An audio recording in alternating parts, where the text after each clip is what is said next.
Terima kasih rekan-rekan semua telah hadir tepat waktu. Tetap dijaga ya kedisiplinannya. Langsung saja saya lanjutkan. Setelah kemarin kita belajar bersama-sama mengenai teknik dasar permainan bola voli, ada servis, passing, smash, dan block. Selanjutnya kali ini saya akan melanjutkan ke macam-macam servis dan cara melakukannya. Sebelum masuk ke materi, apakah ada yang ditanyakan untuk materi yang kemarin? Saya Pak, bertanya Pak. Saya Pak. Harus dulu, silahkan Mas Hafid dulu. Oke Pak, jadi pertanyaan saya itu terkait tentang passing bawah. Jadi perkenaan yang baik dan benar untuk passing bawah itu di bagian mana Pak? Terima kasih. Ya, terima kasih Mas Hafid pertanyaannya. Langsung saya jawab saja ya. Cara melakukan passing bawah, perkenaannya itu di antara lengan bawah dari atas siku sampai sebelum pergelangan tangan yang bawah. Nah, optimalnya terkena di area situ agar bola dapat terkontrol.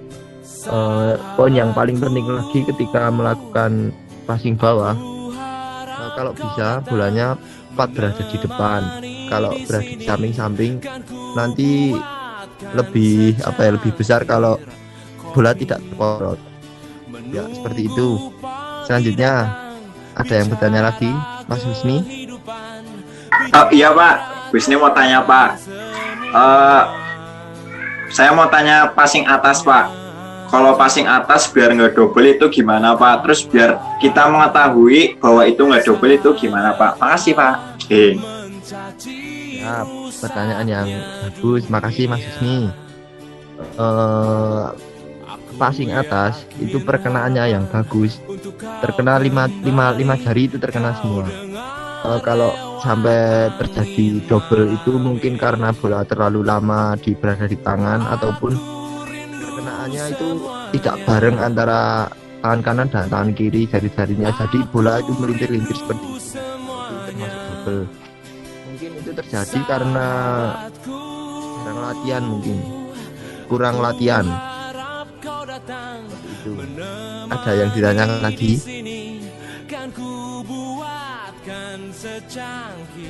Oh iya Pak, saya mau tanya yang tentang pengertian servis kemarin itu, saya belum mengerti. Pengertian servis yang apa ya, Haji? Ya, servis. Semua servis. Ya.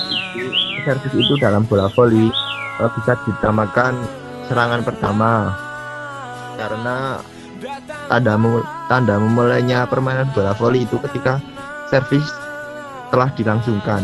Nah, itu pengertian servis. Ada lagi yang mau ditanyakan? Saya Pak. Saya Pak. Silakan Mas Hafid. Jadi saya mau bertanya tentang servis tadi. Adakah pelanggaran-pelanggaran saat melakukan servis Pak?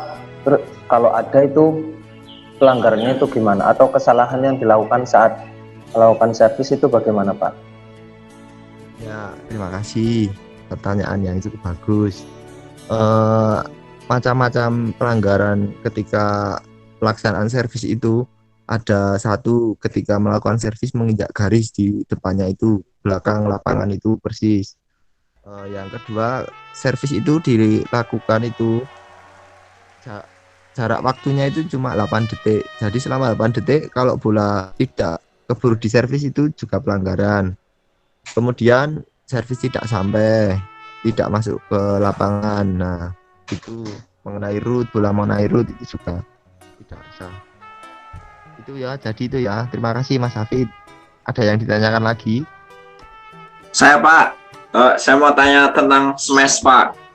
Kadang misal saya smashnya itu keras banget Pak, tapi ada teman saya yang smashnya itu belum keras Pak. Itu gimana Pak biar ngasih tahu biar teman saya itu smashnya jadi keras Pak. Makasih Pak. Untuk meningkatkan power ketika smash ya. Ya mungkin dengan banyak latihan dan harus di fisik, tambahi push up. Ketika latihan tambah push up. Nah, nanti ketika memukul pasti bola akan keras. Juga perkenaannya kalau bisa tepat di tengah sini, kemudian 5 jari ini ikut merangkul semuanya.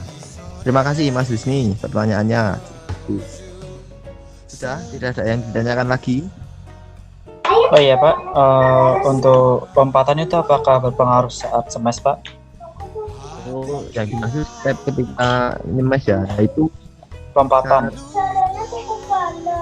pengaruh lompatannya. iya Mas, sangat berpengaruh itu.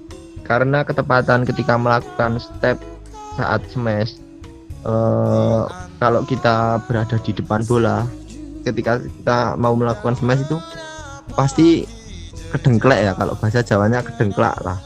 Nah itu tidak bisa memukul kencang. Kalau mau memukul kencang pasti bolanya out. Jadi ketepatan ketika melakukan step pada smash bola volley itu harus benar-benar tepat di belakang, jangan di bawah bola, apalagi di depan. Terima kasih Mas Aji pertanyaannya. Saya mau tanya lagi nih Pak, boleh nggak Pak? Ya silahkan satu kali lagi ya. Itu Pak, misal dari lawan itu nyemes kita dan kita ngeblok, dan ngeblok itu termasuk sentuhan pertama atau bukan Pak? Masih Pak.